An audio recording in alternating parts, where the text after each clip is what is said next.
உண்மையிலேயே நாட்டுக்காக ராணுவத்தில் உழைத்து நாட்டை காக்கின்றவர்கள் தான் நம் நாட்டின் உண்மையான தளபதிகள். அவங்க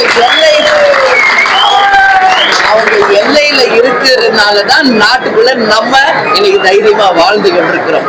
அதனால நாட்டின் எல்லையில் இருந்து நம்மளுடைய நாட்டை காப்பவர்கள் தான் உண்மையான இந்தியாவின் தளபதிகள், வேற யாரும் கிடையாது. அது விவசாயம். நிச்சயமா அதுக்கு எனக்கு பதில் இன்னைக்கு விளைவித்த அந்த நெல் பயிர் வைக்கிறதுக்கு ஒரு இடம் இல்லாம மழை நினைஞ்சு முளை விடுது. அப்போ இன்னைக்கு அதை காப்பாற்றி கொண்டு வர விவசாயினுடைய நிலைமை நம்ம உணரணும். இதுதான் நான் சொல்றேன். தொலைநோக்கு பார்வையோட எந்த திட்டமுமே இங்க இல்ல. அந்த விவசாய பொருட்களை சேமிக்க இன்னைக்கு ஒரு ஸ்டோரேஜ் இல்ல, அதுக்கான கிடங்குகள், அதுக்கான ஷெட் எதுவுமே இல்லை. அப்ப நனைஞ்சு போது முளை விடுது.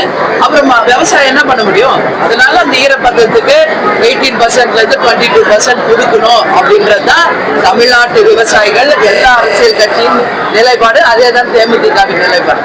இது மத்திய அரசு ஒத்துக்கல அப்படின்னு சொல்றாங்க. நிச்சயமாக அதற்கான சூழல் வரும், ஏற்றுக்கொண்டுதான் ஆக வேண்டும் அப்படின்றது வரும். அது மட்டும் இல்ல, அது ஏன் நனைய விடுறீங்க நான் கேட்கிறேன். அது ஒண்ணு. நம்ம மத்திய அரசு மேல குறை சொல்றதெல்லாம் ஒரு பக்கம் இருக்கட்டும்.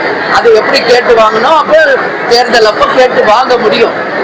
அதை ஒரு ஒழுங்கான ஒரு இடத்துக்கு கொண்டு போய் ஏன் பாதுகாக்க தவறுது நம்ம அரசு என்ற கேள்வியை விவசாயிகள் சார்பா நான் கேட்கிறேன்.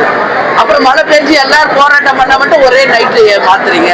அதையே முன்கூட்டி பண்ண மாட்டேங்கிறீங்க. இது கண்டிக்கத்தக்க ஒரு விஷயம். அவர் கருத்தை அவர் சொல்லியிருக்காருங்க. இல்லைங்க, இது அண்ணன் செங்கோட்டையன் அவர் கருத்தை அவர் சொல்லியிருக்காரு. இது இன்னைக்கு நேத்தா சொல்றாங்க. காமராஜர் இருந்த காலத்திலே அதை சொன்னது தானே. காமராஜரே என்ன சொல்லியிருக்காரு? இதே கருத்தை தான் அப்பயே அவர் சொல்லியிருக்காரு.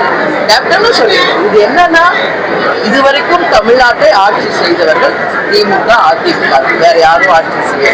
அதனாலதான் அப்படி எல்லாருடைய கருத்தும் ரெண்டு கட்சியும் ஒண்ணுதான் அப்படின்றதா கருத்து. அதெல்லாம் அவர் சொல்லியிருக்காரு. திருப்பூர் தகவல்கள் மற்றும் செய்திகளை உடனுக்குடன் தெரிந்து கொள்ள திருப்பூர் டைம்ஸ் சப்ஸ்கிரைப் பண்ணுங்க.